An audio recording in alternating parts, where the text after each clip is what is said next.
All right, Shabbosai, good evening. Let us begin. We are picking up on Chaf Gimel Amud Beis 23b at the two dots.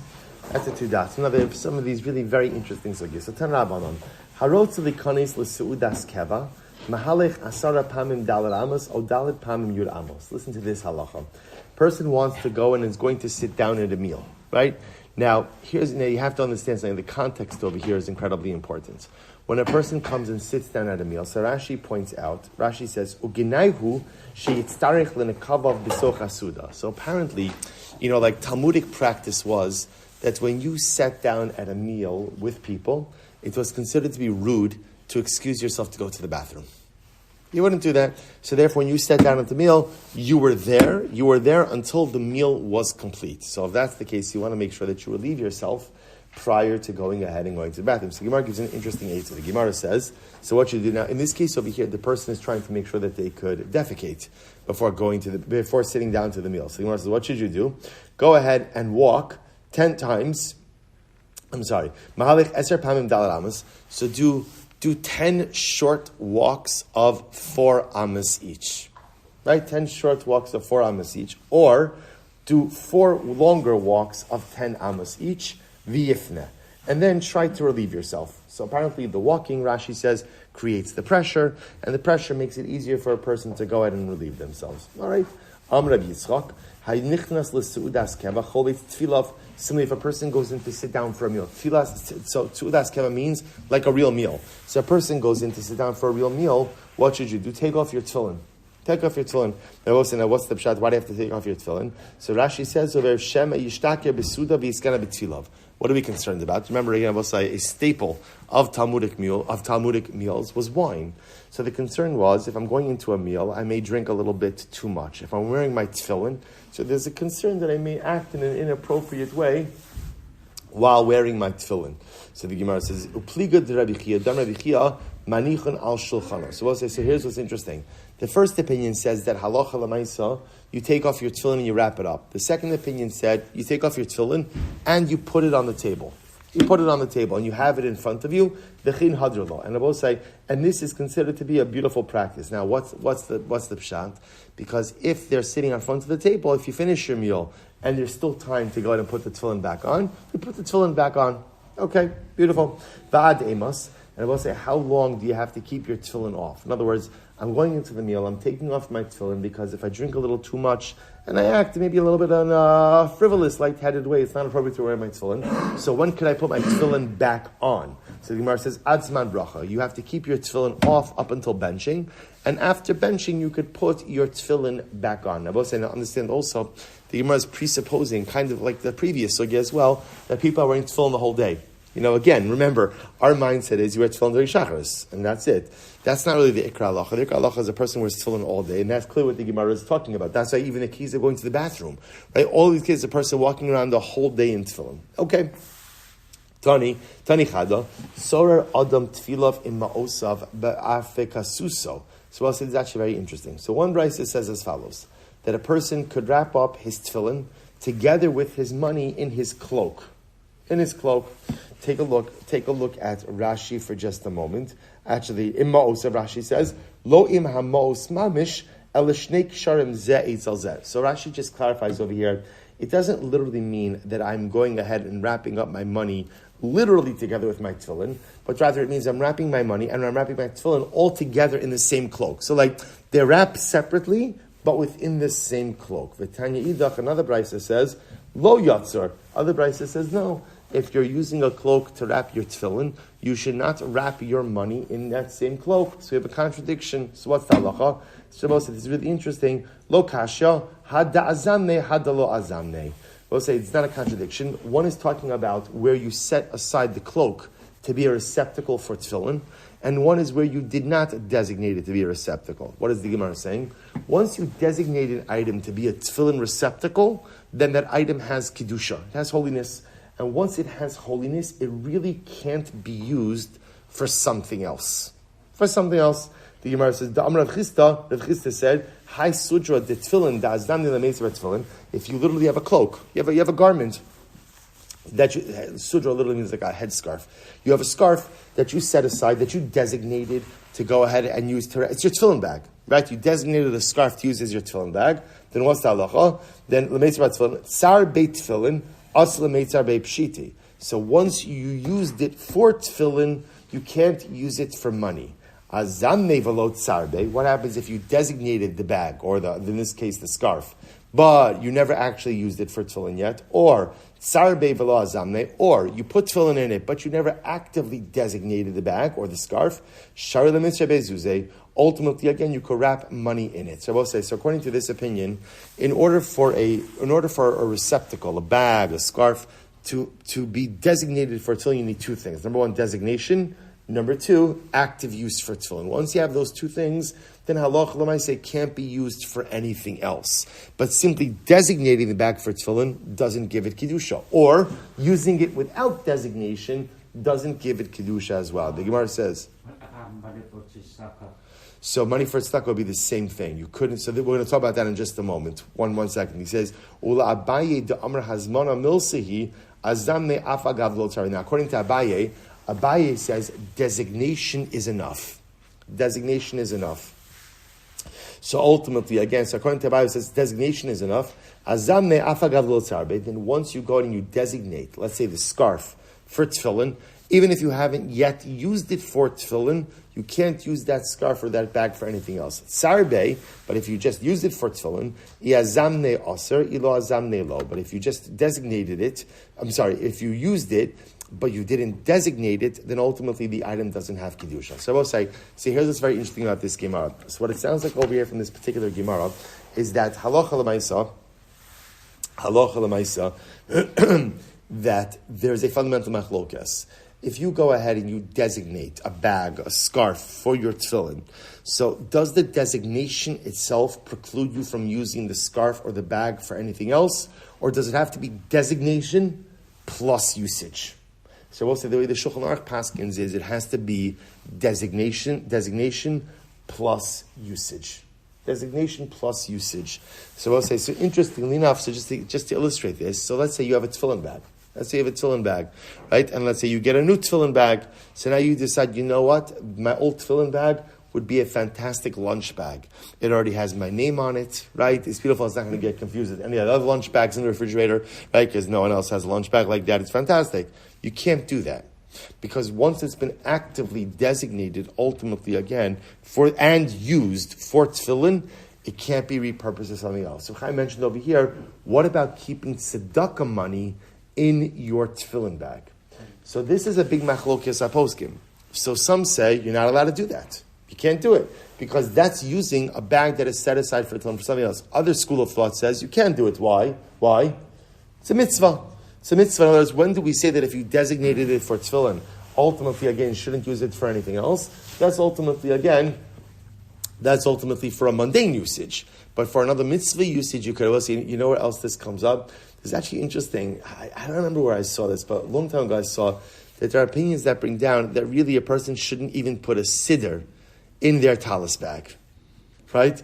Why? Because again, it's designated for the talis of tefillin. Now again, I don't think anyone holds. I thought you said your beer. I'm like, no, you should not put a beer in your tefillin bag unless you're really thirsty. Yeah, tefillin marker? Yeah, and your mirror. So those, I think those things are directly related to tefillin, so I think that's fine. I think anything that's related to tefillin is not going to be a problem. So you said it's not really related to tefillin. In other words, that lamaisa, I'm sorry? Okay, but you can get a sitter elsewhere. But Pashtus, again, I don't think anyone practically is actually machmir with the sitter. I was just pointing out how some take this view to an extreme level as well. So both say, so we paskin halacha l'maisa is once the bag has been designated and used for tefillin, it can't be repurposed for something else afterwards. Okay. What about the plastic bag? There's another plastic bag doesn't have any kedusha associated with it. You could correct. So that would be the way. In other words, in the plastic bag, you could keep whatever you want. It's the same way that technically speaking, you could throw out your plastic bag, right? That's on tefillin. Now again, the minhag is you don't just throw it in the garbage. The minhag is you put it in another plastic bag, and like a 7 mile bag. Do they still give out 7 mile bags? They do, right? Right. So you put that in a shopping bag, right? And then you go in and you throw it out. But technically speaking, it has no kedusha. All right, but let's go weiter. Really interesting Gemaras. So let's go weiter. Good. By Minei Rav Yosef, Rav Nechunya, Rav Yehuda. So we'll say Rav Yosef, the son of Rav Nechunya, asked from Rav Yehuda the following question: Mahu she'aniach adam tachas tfilav tachas meroshosav. So we'll say this is an interesting shaila. Am I allowed to sleep with my tefillin under my head? That's the shaila. If you look at Rashi says over here, last line of Rashi, so I'm going to sleep. And Rabbi say, you'd ask yourself, why would you sleep with your tefillin under your head? Well, it could be, again, we'll see that Rashi is going to point out a couple of possibilities. Maybe I'm afraid of thieves. Maybe I'm afraid of mice. Right? Remember, we spoke about those big mice that carry off tefillin, right? So really you have other issues if you have mice that big, right? But lamaisa, I want to sleep with my tefillin under my head. So am I allowed to do that? So the Gemara says, so mashianiach adam tachas mershosav. So tachas margalosav lo kami baili shnei ben mina bizon. So it goes without saying, you can't sleep with your tefillin underneath your feet, right? That's obvious. Why is that obvious? Because that's considered to be a disparagement, right? That's considered to be something that's inappropriate to the tefillin. Ki kami baili. So what's the shaila, right? What's the shaila? Tachas meroshosav mai. So again, I understand I can't sleep with my tefillin under my feet. Can I sleep with my tefillin underneath my head? Amarle, Haki Amar Shmuel, listen to this. Shmuel said, Mutter afilo ishto imo. You could sleep with your tefillin underneath your head, even if you're in bed with your wife. Right? Even ishto imo. Now what's the chap of ishto imo? So there, in that case, again, there's even the potential for intimacy. So it sounds like you're saying over here that you can sleep with tefillin underneath your head, even if there's the potential for intimacy. Okay, we'll have to qualify that a little bit. So the Gemara says as follows. So, good. Sorry. Meise, the Gemara is a kasha. Lo yaniach adam til tachas margalosa min beishlo well min bahem derech bizayon. So what Brisa says, a person shouldn't sleep with his tefillin underneath his feet, right, or his legs, ultimately because that's considered to be disparaging. Aval manichan tachas meroshosav, but you can put your tefillin underneath your head. Then haise ishto imo, but if your wife was with you in bed, aser. Ultimately, again, you should not sleep with your tefillin underneath your head. So also we have a contradiction.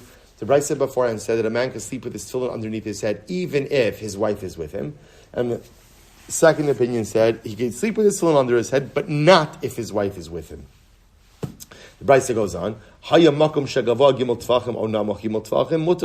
if you had a place that was 3 tefachim above the bed or 3 tefachim below the bed, you could put your tefillin there as well. But remember again, 3 tefachim represents a significant differential. So if you have a place, like a shelf or whatever, a place higher or lower than the bed, that's fine. So we'll say, what do you see from here? Tiyufta the Shmuel tiyufta. So we'll say the second Brisa refutes the position of Shmuel. So where Shmuel said that a person could sleep with their tefillin underneath their head, even if their wife is with them, the second Brisa refutes that. So I will say, what the Gemara is holding right now is that halacha l'maisa, you could sleep with your tefillin under your head, but if a person's wife is with him, he cannot. He cannot. That's where the Gemara ends off. Now watch this. Amalei Rava. Afa gav the sanya tiyuf to the Shmuel. Most of this is fascinating. Rava said, even though we just refuted the position of Shmuel, namely that halacha l'maisa, you can't sleep with your tefillin underneath your head if the wife is with him. Nevertheless, hilchasa kavasei. This is fascinating. The halacha fal Shmuel, which I will say seems to say that what you can sleep with your tefillin. A man can sleep with his tefillin under his head, even if his wife is with him. Now, my time. What's the reason? I will say top of Chav Daled Amud Aleph. This is really fascinating. Kol linturinhu tfei adif.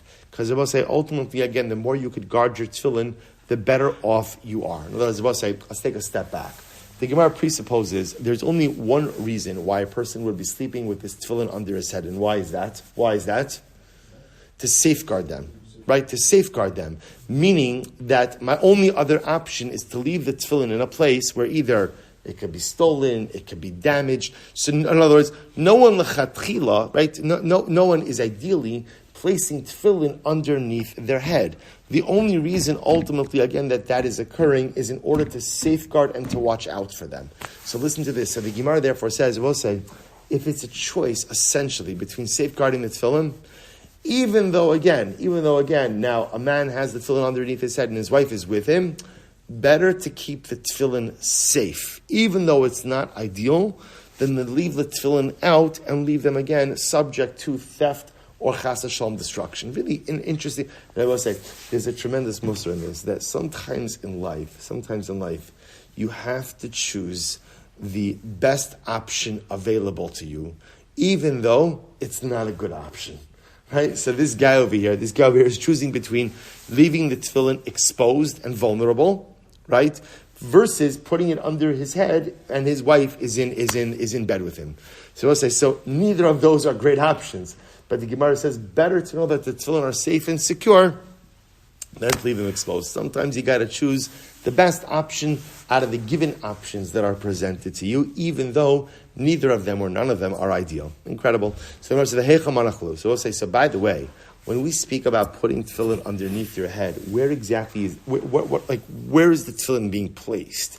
So Rabbi Yirmiyah ben Karla Kasses Shelo Keneged Harosh. Rabbi says very interesting. Rabbi Yirmiyah says, we're not talking literally where you're putting your head on the tefillin. Rather, we're talking about where you're putting, ultimately, again, your tefillin between the pillow and the mattress.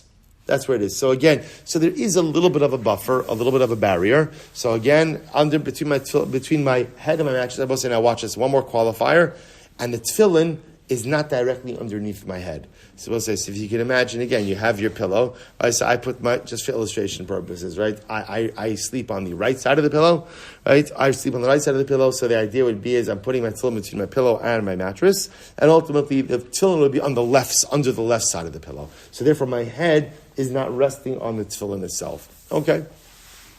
So the Gemara says, manichin bekova tachas meroshosav. So Rabbi Chia said, but you should put the tefillin in the bag. Kova, both in this context, means a bag. You should put the tefillin ultimately again in a bag. And you could put the bag even underneath your head. Shabbos say, sounds like over here that halacha l'maisa, you can put the tefillin directly underneath your head. To which the Gemara says, the mafik le lamarsha de kova lebar. So we'll say what it means is like this: the bag itself could be under your head. We'll say, but the bag, the Gemara is like the bag has a bulge, right? What is the bulge? That's where the tefillin are. So there's not a problem if your head is on top of the bag, but what we want is the bulge, i.e. the area where the tefillin are, not under your head.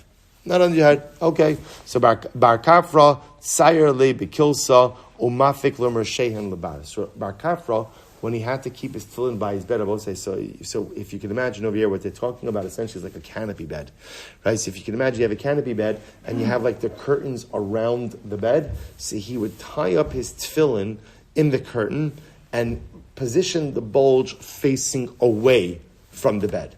So this way, again, it wasn't underneath and it wasn't even facing inward. Okay. Rav Shisha Breid Rav Idi, Manach Luhu, Ashar Shifa, Uparis Sudra Iluyo. So Rav Shishbei Dravidi, if he had tefillin with him in the bedroom, he would place it on a stool and place a covering over the tefillin. I will say, this is actually a very important halacha, because the truth is, if one does have tefillin in their bedroom, right, and so let's say one is getting undressed, or for that matter, again, one is going to be intimate with one's spouse, the tefillin have to be covered. They have to be covered. Talsa have to be covered. And I will say, having it in the bag is not enough of a covering, but rather, again, because one has to put an additional covering over it. So this could come up, a person's in a hotel room. So it's all one room. He's had my talis and tefillin right there. A person should just be makbid to cover over the talis and tefillin in that room, based ultimately again on Rashish Brei Davidi, would place it on the stool and would ultimately go ahead cover over the stool as well. Amrav Hamnuna Brei Rav Yosef Zimna Chada Hava Kaimna Kamei Darava. So we'll stop over here for today. We'll pick up Emir Tashem with Rav Hamnuna tomorrow. Let's say share tomorrow night at 7:40 p.m. followed by Chasidus at 8 o'clock p.m. Shkoyach everyone.